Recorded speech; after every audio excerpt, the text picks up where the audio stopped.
Updates ಲಭ್ಯವಾಗ್ತಾ ಇದೆ. ವಿಚಾರಕ್ಕೆ ಸಂಬಂಧಪಟ್ಟಂತೆ ನಿನ್ನೆ ನೋಟಿಸ್ ಕೊಟ್ಟವರಿಗೆ ಈಗ ಶುರುವಾಯಿತು ಡವಡವ. ನಿನ್ನೆ ಯಾರ್ಯಾರಿಗೆಲ್ಲ ನೋಟಿಸ್ ಸಿಕ್ತು ಅವರಿಗೆಲ್ಲ ಈಗ ಡವಡವ ಶುರು ಆಗ್ತಾ ಇದೆ. ಯತ್ನಾಳ್ ಬೆನ್ನಲ್ಲೇ ಮತ್ತೆ ನೋಟಿಸ್ ಯಾರಿಗೆಲ್ಲ ಇಶ್ಯೂ ಆಯಿತು ಅವರಿಗೆಲ್ಲರಿಗೂ ಕೂಡ ಈಗ ಡವಡವ ಶುರು ಆಗ್ತಾ ಇರುವಂತದ್ದು. ಯತ್ನಾಳ್ ಜೊತೆ ಯಾರೆಲ್ಲ ಗುರುತಿಸಿಕೊಂಡಿದ್ರು, ಯತ್ನಾಳ್ ಜೊತೆ ಯಾರೆಲ್ಲ ಮೀಟಿಂಗ್ ನಲ್ಲಿ ಭಾಗಿಯಾಗಿದ್ರು, ಸಭೆಯಲ್ಲಿ ಏನೆಲ್ಲ ಮಾತುಕತೆಯನ್ನ ನಡೆಸಿದ್ರು, ಜೊತೆಗೆ ಬಿಜೆಪಿ ವಿರುದ್ಧವೇ ಯಾವ ರೀತಿಯಾಗಿ ಕತ್ತಿ ಬಸಿತಾ ಇದ್ರು ಎನ್ನುವಂತ ಅಂಶದಲ್ಲಿ ಬಹಳ ಪ್ರಮುಖವಾಗಿ ಕೇಳಿ ಬರ್ತಾ ಇರುವಂತದ್ದು.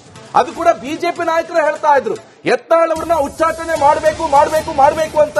ಕೊನೆಗೂ ಕೂಡ ಈಗ ಬಸವನಗೌಡ ಪಾಟೀಲ್ ಯತ್ನಾಳ್ ಉಚ್ಚಾಟನೆಗೊಂಡಿದ್ದಾರೆ 6 ವರ್ಷಗಳ ಕಾಲ. 6 ವರ್ಷ ಇನ್ನು ಬಿಜೆಪಿಯ ಚಿಹ್ನೆ ಅಡಿಯಲ್ಲಿ ಎಲೆಕ್ಷನ್ ಕಂಟೆಸ್ಟ್ ಮಾಡೋ ಹಾಗಿಲ್ಲ. ಸೊ ಈಗ ಬೇರೆ ಪಕ್ಷಕ್ಕೆ ಹೋಗ್ತೀನಿ ಅಂತ ಹೇಳಿದ್ರೆ ಜೆಡಿಎಸ್ಗೂ ಹೋಗೋಕ್ಕಾಗಲ್ಲ. ಕಾರಣ ಇಷ್ಟೇ, ಜೆಡಿಎಸ್ ಹಾಗೆ ಬಿಜೆಪಿ ಕಂಬೈಂಡ್ ಆಗಿರುವಂತದ್ದು. ಯತ್ನಾಳ್ ಉಚ್ಚಾಟನೆ ಮಾಡಿ ವಿಜೇಂದ್ರ ಮೇಲುಗೈ ಸಾಧಿಸಿದ್ರೆ ಹಾಗಾದ್ರೆ ಮತ್ತೊಮ್ಮೆ ರಾಜ್ಯದಲ್ಲಿ ಯಡಿಯೂರಪ್ಪ ಟೀಮ್ಗೆ ಗೆಲುವು. ಎದುರಾಳಿಗಳನ್ನು ಹತ್ತಿಕ್ಕುವಲ್ಲಿ ಈಗ ವಿಜೇಂದ್ರ ಸಕ್ಸಸ್ ಆಗಿದ್ದಾರೆ. ಯತ್ನಾಳ್ ಉಚ್ಚಾಟನೆ ಮಾಡಿ ವಿಜೇಂದ್ರ ಮೇಲುಗೈ ಸಾಧನೆ ಮಾಡಿದ್ರೆ ಎನ್ನುವಂತ ಪ್ರಶ್ನೆ ಕೂಡ ಉದ್ಭವವಾಗ್ತಾ ಇದೆ. ಎಷ್ಟು ಡೀಟೇಲ್ ಕೊಡ್ತಾರೆ ಸುರೇಶ್ ಹಾಗೆ ಒಳ್ಳೆಯಲ್ಲಿರಿ. ನನ್ನ ಕಲೀಗ್ ಶ್ರೀಲಕ್ಷ್ಮಿ ಕೂಡ ಜಾಯ್ನ್ ಆಗಿದ್ದಾರೆ. ಶ್ರೀಲಕ್ಷ್ಮಿ, ಏನ್ ಕತೆ? ಈಗ ನಿನ್ನೆ ಒಂದು ಗಮನಿಸ್ತಿದ್ವಿ, ನಿನ್ನೆ ಕೊಟ್ಟಿರುವಂತ ನೋಟಿಸ್ ಕೂಡ ಒಂದು ಎಷ್ಟು ಜನರಿಗೆ ಈಗ ಡವಡವ ಶುರುವಾಗ್ತಾ ಇರುವಂತದ್ದು. ಯತ್ನಾಳ್ ಅವರ ಮುಂದಿನ ಭವಿಷ್ಯ ಏನು ಅಂತ. ಈಗ ಜೆಡಿಎಸ್ಗೆ ಹೋಗೋಕ್ಕಾಗಲ್ಲ, ಈಗ ಕಾಂಗ್ರೆಸ್ಗೆ ಹೋಗ್ತೀನಿ ಅಂತ ಹೇಳಿದ್ರೆ ಅದು ಆಗಲ್ಲ. ಯಾಕಂದ್ರೆ ಕಟ್ಟರ್ ಹಿಂದುತ್ವ ಅಂತ ಹೇಳ್ತಾ ಇರುವಂತದ್ದು. ಬಿಜೆಪಿ ಚಿಹ್ನೆ ಅಡಿ 6 ವರ್ಷ ಕಂಟೆಸ್ಟ್ ಮಾಡೋಕ್ ಆಗಲ್ಲ. ವಾಟ್ ನೆಕ್ಸ್ಟ್ ಅಂತ ಈಗ ನಿಕೇಶ್, ಇದಕ್ಕೆ ಬಹಳ ಆಯಾಮಗಳಿದ್ದಾವೆ. ಬಹಳ ಆಳದಲ್ಲಿ ಮತ್ತು ವಿಸ್ತಾರದಲ್ಲಿ ಈ ಇಡೀ ಘಟನೆಯನ್ನ ನೋಡಬೇಕು. ಯತ್ನಾಳ್ ಅವರು 2ನೇ ಬಾರಿಗೆ ಈ ರೀತಿ ಉಚ್ಚಾಟನೆಗೆ ಒಳಗಾಗ್ತಾ ಇರತಕ್ಕಂಥದ್ದು. ಈ ಸಾರಿ ಇದನ್ನ ನಾವು ಎಲ್ಲಿಂದ ನೋಡಬಹುದು ಅಂತಂದ್ರೆ, ಈ ಕರ್ನಾಟಕ ವಿಧಾನಸಭಾ ಚುನಾವಣೆಗಳು ನಡೀತಲ್ಲ, ಅಥವಾ ಅದಕ್ಕಿಂತನೂ ಹಿಂದೆ ಯಡಿಯೂರಪ್ಪ ಸರ್ಕಾರ ಬೀಳುವ ಸಂದರ್ಭ ಮತ್ತು ಅದಕ್ಕಿಂತ 3 ತಿಂಗಳ ಹಿಂದೆ, ಆ ಸಂದರ್ಭದಿಂದಾನೇ ಇದಕ್ಕೆ ಹಿನ್ನೆಲೆ ಇದೆ. ಆರ್ಎಸ್ಎಸ್ ಮತ್ತು ಬಿಜೆಪಿಯ ಸಂಬಂಧ ರಾಷ್ಟ್ರ ಮಟ್ಟದಲ್ಲಿ ಹಾಲು ಜನಿನ ಸಂಬಂಧ ಆಗಿದ್ರೆ, ಕರ್ನಾಟಕದ ವಿಚಾರಕ್ಕೆ ಬಂದಾಗ ಅದು ಅಷ್ಟು ಸುಮಧುರವಾದ ಸಂಬಂಧ ಆಗಿ ಇಲ್ಲ. ಇದಕ್ಕೆ ಮೇನ್ ಬ್ಯಾಕ್ ಗ್ರೌಂಡ್ ಏನು ಅಂದ್ರೆ, ಕಾಂಗ್ರೆಸ್ನಲ್ಲಿ ಏನೊಂದು ಮಹಾನಾಯಕ ಅಂತ ಹೇಳ್ತೀವಲ್ಲ, ಅದೇ ರೀತಿ ಬಿಜೆಪಿಯಲ್ಲಿ ಒಂದು ಮಹಾನಾಯಕ ವ್ಯಕ್ತಿ ಇದ್ದಾರೆ. ಅವರ ಕಂಟ್ರೋಲ್ ಅಲ್ಲಿ ಎಲ್ಲವೂ ಇದೆ. ಅದನ್ನು ನಮಗೆ ಕಂಟ್ರೋಲ್ ತಗೊಳಕ್ ಆಗ್ತಿಲ್ಲ. ಅಥವಾ ಸಂಘದ ಸಿದ್ಧಾಂತಗಳನ್ನ ಪ್ಯೂರ್ ಆಗಿ, ಹಾರ್ಡ್ ಕೋರ್ ಹಿಂದುತ್ವ ಏನಿದೆಯಲ್ಲ ಆ ತರದ ಸಿದ್ಧಾಂತಗಳನ್ನ ಪ್ಯೂರ್ ಆಗಿ ನಮ್ಗಿಲ್ಲಿ ಎಕ್ಸಿಕ್ಯೂಟ್ ಮಾಡಕ್ ಆಗ್ತಿಲ್ಲ. ಕಾರಣ ಸಮುದಾಯ ಆಧಾರಿತವಾಗಿ ನಡೀತಾ ಇರ್ತಕ್ಕಂಥ ರಾಜಕಾರಣ ಮತ್ತು ಮಹಾನಾಯಕ ಇಲ್ಲಿ ಬೆಳೆಸಿದ್ದಾರೆ ಬಿಜೆಪಿಯನ್ನ ಅಂತ ಹೇಳುವಂತ ಆ ಒಂದು ಸೆಂಟಿಮೆಂಟ್, ಅದನ್ನ ಮೀರೋದಕ್ಕೆ ಆಗ್ತಾ ಇಲ್ಲ. ಈ ಅಸಹಾಯಕತೆ ಬಿಜೆಪಿಯನ್ನ ಮತ್ತು ರಾಜ್ಯದಲ್ಲಿ ಸಂಘವನ್ನ ಯಾವತ್ತೂ ಕಾಡಿದೆ. ಸೊ ಇದನ್ನ ನೀವು ವಿಧಾನಸಭಾ ಚುನಾವಣೆಯ ಸಂದರ್ಭದಲ್ಲೇ ಗಮನಿಸಬಹುದು. ಒಳಗಿನ ಒಂದು ಮಾತು ಏನಿತ್ತು ಅಂದ್ರೆ, ಸಂಘ ಸಂಪೂರ್ಣವಾಗಿ ಈ ಹಿಂದೆಲ್ಲ ತೊಡಗಿಸಿಕೊಂಡಾಗೆ ವಿಧಾನಸಭಾ ಚುನಾವಣಾ ಸಂದರ್ಭದಲ್ಲಿ ತೊಡಗಿಸಿಕೊಂಡಿರಲಿಲ್ಲ ಅನ್ನುವಂಥದ್ದು. ಈಗ ಯತ್ನಾಳ್ ಅವರ ಭಿನ್ನ ಮತ ಏನು ಆರಂಭ ಆಯ್ತಲ್ಲ, ನೀವು ಗಮನಿಸಬಹುದು ನಿಕೇಶ್ ಅಂಡ್ ಶ್ರೀಪಾದ್, ಇದ್ದಕ್ಕಿದ್ದಾಗೆ ಯತ್ನಾಳ್ ಅವರು ಮಾತಾಡಕ್ ಶುರು ಮಾಡಿದ್ರು ವಿಜೇಂದ್ರ ವಿರುದ್ಧ. ಮೊದಲು ಸ್ವಲ್ಪ ಮಾತನಾಡ್ತಾ ಇದ್ರು, ಅದು ತೀವ್ರವಾಗ್ತಾ ಬಂತು ಇತ್ತೀಚಿನ ದಿನಗಳಲ್ಲಿ. ಮತ್ತೆ ಯತ್ನಾಳ್ ಅವ್ರಿಗೆ ತುಂಬಾ ಜನ ಎಂಎಲ್ಎಗಳ ಬೆಂಬಲ ಏನೂ ಇರಲಿಲ್ಲ. ಈಗ ಕಾಂಗ್ರೆಸ್ ಅಲ್ಲಿ ಸಿದ್ದರಾಮಯ್ಯ, ಡಿ ಕೆ ಶಿವಕುಮಾರ್ ಬಣ ಆದಾಗ ಎಂಎಲ್ಎ ಸಪೋರ್ಟ್ ಸ್ವಲ್ಪ ಮಟ್ಟಿಗಾದ್ರೂ ಕೌಂಟ್ ಆಗುತ್ತೆ ಅಂತ ಹೇಳಲಾಗ್ತಾ ಇತ್ತು. ಇಲ್ಲ, ಆ ತರ ಏನೂ ಇಲ್ಲ. ಯತ್ನಾಳ್ಗೆ ಯಾವ ದೊಡ್ಡ ಬೆಂಬಲವೂ ಇಲ್ಲದೆ ಹೆಂಗ್ ಮಾತಾಡಕ್ ಸಾಧ್ಯ ಅನ್ನೋ ಅನುಮಾನಗಳೇ ಹೇಳ್ತಾ ಇತ್ತು. ಇನ್ನು ವಿಜೇಂದ್ರ ಪಾಳ್ಯದ ಒಂದಷ್ಟು ಜನ ಹೇಳಿಯೂ ಬಿಟ್ರು ಕೂಡ, ಯಾರೋ ಮಾತಾಡಿಸ್ತಾ ಇದ್ದಾರೆ, ಯಾರೋ ಇದ್ದಾರೆ ನಿಮ್ ಹಿಂದೆ ಅಂತ. ಈ ಹಿಂದಿನ ಅವಧಿಯಲ್ಲಿ ನಾವು ನೋಡಿದ್ರೆ ಈ ಆರೋಪ ಅವತ್ತಿನ ಸಂಘಟನಾ ಕಾರ್ಯದರ್ಶಿ ಆಗಿದ್ದಂತಹ BL ಸಂತೋಷ್ ಅವರ ಮೇಲೆ ಬಂದಿದ್ದಂಥದ್ದು. ಈಗ ಸಂಘಟನಾ ಕಾರ್ಯದರ್ಶಿ ಯಾರೂ ಇಲ್ಲ. ಆದರೂ ಕೂಡ ಇಂಥ ಒಂದು ವಿದ್ಯಮಾನ ನಡೀತಾನೆ ಇದೆ.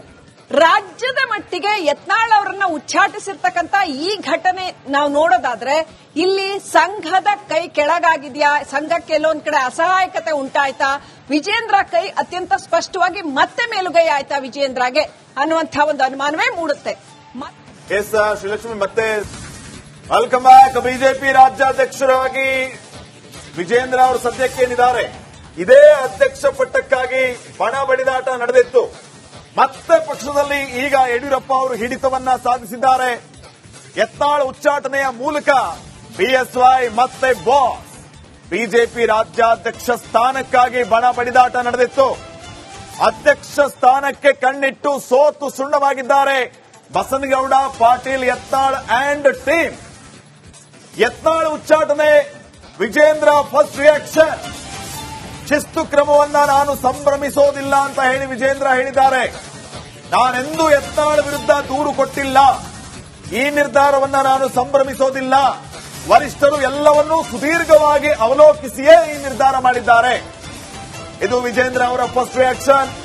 ಬಸನಗೌಡ ಪಾಟೀಲ್ ಅವರನ್ನ ಉಚ್ಚಾಟನೆ ಮಾಡಿದ ನಂತರ ಈ ಶಿಸ್ತು ಕ್ರಮವನ್ನ ನಾನು ಸಂಭ್ರಮಿಸೋದಿಲ್ಲ ಅಂತ ವಿಜೇಂದ್ರ ಹೇಳಿದ್ದಾರೆ. ನಾನೆಂದೂ ಯತ್ನಾಳ್ ವಿರುದ್ಧ ದೂರು ಕೊಟ್ಟಿಲ್ಲ ಅನ್ನುವಂತ ಸ್ಪಷ್ಟನೆಯನ್ನ ಕೊಟ್ಟಿದ್ದಾರೆ. ವರಿಷ್ಠರು ಎಲ್ಲವನ್ನೂ ಕೂಡ ಸುದೀರ್ಘವಾಗಿ ಅವಲೋಕಿಸಿದ್ದಾರೆ. ಅವಲೋಕಿಸಿಯೇ ಈ ನಿರ್ಧಾರ ಅಂತ ಅವರು ಹೇಳಿದ್ದಾರೆ.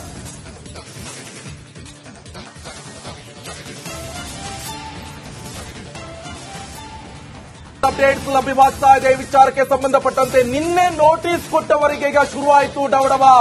ನಿನ್ನೆ ಯಾರ್ಯಾರಿಗೆಲ್ಲ ನೋಟಿಸ್ ಸಿಕ್ತು ಅವರಿಗೆಲ್ಲ ಈಗ ಡವಡವ ಶುರು ಆಗ್ತಾ ಇದೆ. ಯತ್ನಾಳ್ ಬೆನ್ನಲ್ಲೇ ಮತ್ತೆ ನೋಟಿಸ್ ಯಾರಿಗೆಲ್ಲ ಇಶ್ಯೂ ಆಯಿತು ಅವರಿಗೆಲ್ಲರಿಗೂ ಕೂಡ ಈಗ ಡವಡವ ಶುರು ಆಗ್ತಾ ಇರುವಂತದ್ದು. ಯತ್ನಾಳ್ ಜೊತೆ ಯಾರೆಲ್ಲ ಗುರುತಿಸಿಕೊಂಡಿದ್ರು, ಯತ್ನಾಳ್ ಜೊತೆ ಯಾರೆಲ್ಲ ಮೀಟಿಂಗ್ ನಲ್ಲಿ ಭಾಗಿಯಾಗಿದ್ರು, ಸಭೆಯಲ್ಲಿ ಏನೆಲ್ಲ ಮಾತುಕತೆಯನ್ನ ನಡೆಸಿದ್ರು, ಜೊತೆಗೆ ಬಿಜೆಪಿ ವಿರುದ್ಧವೇ ಯಾವ ರೀತಿಯಾಗಿ ಕತ್ತಿ ಬಸಿತಾ ಇದ್ರು ಎನ್ನುವಂತ ಅಂಶದಲ್ಲಿ ಬಹಳ ಪ್ರಮುಖವಾಗಿ ಕೇಳಿ ಬರ್ತಾ ಇರುವಂತದ್ದು. ಅದು ಕೂಡ ಬಿಜೆಪಿ ನಾಯಕರು ಹೇಳ್ತಾ ಇದ್ರು ಯತ್ನಾಳ್ ಅವ್ರನ್ನ ಉಚ್ಚಾಟನೆ ಮಾಡಬೇಕು ಅಂತ. ಕೊನೆಗೂ ಕೂಡ ಈಗ ಬಸನಗೌಡ ಪಾಟೀಲ್ ಯತ್ನಾಳ್ ಉಚ್ಚಾಟನೆಗೊಂಡಿದ್ದಾರೆ. 6 ವರ್ಷಗಳ ಕಾಲ, 6 ವರ್ಷ ಇನ್ನು ಬಿಜೆಪಿಯ ಚಿಹ್ನೆ ಅಡಿಯಲ್ಲಿ ಎಲೆಕ್ಷನ್ ಕಂಟೆಸ್ಟ್ ಮಾಡೋ ಹಾಗಿಲ್ಲ. ಸೊ ಈಗ ಬೇರೆ ಪಕ್ಷಕ್ಕೆ ಹೋಗ್ತೀನಿ ಅಂತ ಹೇಳಿದ್ರೆ ಜೆಡಿಎಸ್ಗೂ ಹೋಗೋಕ್ಕಾಗಲ್ಲ. ಕಾರಣ ಇಷ್ಟೇ, ಜೆಡಿಎಸ್ ಹಾಗೆ ಬಿಜೆಪಿ ಕಂಬೈಂಡ್ ಆಗಿರುವಂತದ್ದು. ಯತ್ನಾಳ್ ಉಚ್ಚಾಟನೆ ಮಾಡಿ ವಿಜೇಂದ್ರ ಮೇಲುಗೈ ಸಾಧಿಸಿದ್ರೆ ಹಾಗಾದ್ರೆ ಮತ್ತೊಮ್ಮೆ ರಾಜ್ಯದಲ್ಲಿ ಯಡಿಯೂರಪ್ಪ ಟೀಮ್ಗೆ ಗೆಲುವು. ಎದುರಾಳಿಗಳನ್ನು ಹತ್ತಿಕ್ಕುವಲ್ಲಿ ಈಗ ವಿಜೇಂದ್ರ ಸಕ್ಸಸ್ ಆಗಿದ್ದಾರೆ. ಯತ್ನಾಳ್ ಉಚ್ಚಾಟನೆ ಮಾಡಿ ವಿಜೇಂದ್ರ ಮೇಲುಗೈ ಸಾಧನೆ ಮಾಡಿದ್ರೆ ಎನ್ನುವಂತ ಪ್ರಶ್ನೆ ಕೂಡ ಉದ್ಭವವಾಗ್ತಾ ಇದೆ.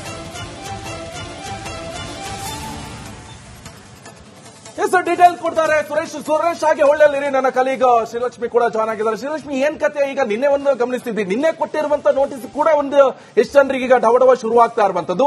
ಯತ್ನಾಳ್ ಅವರ ಮುಂದಿನ ಭವಿಷ್ಯ ಏನು ಅಂತ. ಈಗ ಜೆಡಿಎಸ್ಗೆ ಹೋಗೋಕ್ಕಾಗಲ್ಲ, ಈಗ ಕಾಂಗ್ರೆಸ್ಗೆ ಹೋಗ್ತೀನಿ ಅಂತ ಹೇಳಿದ್ರೆ ಅದು ಆಗಲ್ಲ. ಯಾಕಂದ್ರೆ ಕಟ್ಟರ್ ಹಿಂದುತ್ವ ಅಂತ ಹೇಳ್ತಾ ಇರುವಂತದ್ದು. ಬಿಜೆಪಿ ಚಿಹ್ನೆ ಅಡಿ 6 ವರ್ಷ ಕಂಟೆಸ್ಟ್ ಮಾಡೋಕ್ಕಾಗಲ್ಲ. ವಾಟ್ ನೆಕ್ಸ್ಟ್ ಅಂತ ಈಗ? ನಿಕೇಶ್, ಇದಕ್ಕೆ ಬಹಳ ಆಯಾಮಗಳಿದ್ದಾವೆ. ಬಹಳ ಆಳದಲ್ಲಿ ಮತ್ತು ವಿಸ್ತಾರದಲ್ಲಿ ಈ ಇಡೀ ಘಟನೆಯನ್ನ ನೋಡಬೇಕು. ಯತ್ನಾಳ್ ಅವರು 2ನೇ ಬಾರಿಗೆ ಈ ರೀತಿ ಉಚ್ಚಾಟನೆಗೆ ಒಳಗಾಗ್ತಾ ಇರತಕ್ಕಂಥದ್ದು. ಈ ಸಾರಿ ಇದನ್ನ ನಾವು ಎಲ್ಲಿಂದ ನೋಡಬಹುದು ಅಂತಂದ್ರೆ, ಈ ಕರ್ನಾಟಕ ವಿಧಾನಸಭಾ ಚುನಾವಣೆಗಳು ನಡೀತಲ್ಲ, ಅಥವಾ ಅದಕ್ಕಿಂತನೂ ಹಿಂದೆ ಯಡಿಯೂರಪ್ಪ ಸರ್ಕಾರ ಬೀಳುವ ಸಂದರ್ಭ ಮತ್ತು ಅದಕ್ಕಿಂತ 3 ತಿಂಗಳ ಹಿಂದೆ, ಆ ಸಂದರ್ಭದಿಂದಾನೇ ಇದಕ್ಕೆ ಹಿನ್ನೆಲೆ ಇದೆ. ಆರ್ಎಸ್ಎಸ್ ಮತ್ತು ಬಿಜೆಪಿಯ ಸಂಬಂಧ ರಾಷ್ಟ್ರ ಮಟ್ಟದಲ್ಲಿ ಹಾಲು ಜನಿನ ಸಂಬಂಧ ಆಗಿದ್ರೆ, ಕರ್ನಾಟಕದ ವಿಚಾರಕ್ಕೆ ಬಂದಾಗ ಅದು ಅಷ್ಟು ಸುಮಧುರವಾದ ಸಂಬಂಧ ಆಗಿ ಇಲ್ಲ. ಇದಕ್ಕೆ ಮೇನ್ ಬ್ಯಾಕ್ಗ್ರೌಂಡ್ ಏನು ಅಂದ್ರೆ, ಕಾಂಗ್ರೆಸ್ನಲ್ಲಿ ಏನೊಂದು ಮಹಾನಾಯಕ ಅಂತ ಹೇಳ್ತೀವಲ್ಲ, ಅದೇ ರೀತಿ ಬಿಜೆಪಿಯಲ್ಲಿ ಒಂದು ಮಹಾನಾಯಕ ವ್ಯಕ್ತಿ ಇದ್ದಾರೆ. ಅವರ ಕಂಟ್ರೋಲ್ ಅಲ್ಲಿ ಎಲ್ಲವೂ ಇದೆ. ಅದನ್ನ ನಮಗೆ ಕಂಟ್ರೋಲ್ ತಗೊಳಕ್ ಆಗ್ತಿಲ್ಲ. ಅಥವಾ ಸಂಘದ ಸಿದ್ಧಾಂತಗಳನ್ನ ಪ್ಯೂರ್ ಆಗಿ, ಹಾರ್ಡ್ ಕೋರ್ ಹಿಂದುತ್ವ ಏನಿದೆಯಲ್ಲ, ಆ ತರದ ಸಿದ್ಧಾಂತಗಳನ್ನ ಪ್ಯೂರ್ ಆಗಿ ನಮ್ಗಿಲ್ಲಿ ಎಕ್ಸಿಕ್ಯೂಟ್ ಮಾಡಕ್ ಆಗ್ತಿಲ್ಲ. ಕಾರಣ, ಸಮುದಾಯ ಆಧಾರಿತವಾಗಿ ನಡೀತಾ ಇರ್ತಕ್ಕಂಥ ರಾಜಕಾರಣ ಮತ್ತು ಮಹಾನಾಯಕ ಇಲ್ಲಿ ಬೆಳೆಸಿದ್ದಾರೆ ಬಿಜೆಪಿಯನ್ನ ಅಂತ ಹೇಳುವಂತ ಆ ಒಂದು ಸೆಂಟಿಮೆಂಟ್, ಅದನ್ನ ಮೀರೋದಕ್ಕೆ ಆಗ್ತಾ ಇಲ್ಲ. ಈ ಅಸಹಾಯಕತೆ ಬಿಜೆಪಿಯನ್ನ ಮತ್ತು ರಾಜ್ಯದಲ್ಲಿ ಸಂಘವನ್ನ ಯಾವತ್ತೂ ಕಾಡಿದೆ. ಸೊ ಇದನ್ನ ನೀವು ವಿಧಾನಸಭಾ ಚುನಾವಣೆಯ ಸಂದರ್ಭದಲ್ಲೇ ಗಮನಿಸಬಹುದು. ಒಳಗಿನ ಒಂದು ಮಾತು ಏನಿತ್ತು ಅಂದ್ರೆ, ಸಂಘ ಸಂಪೂರ್ಣವಾಗಿ ಈ ಹಿಂದೆ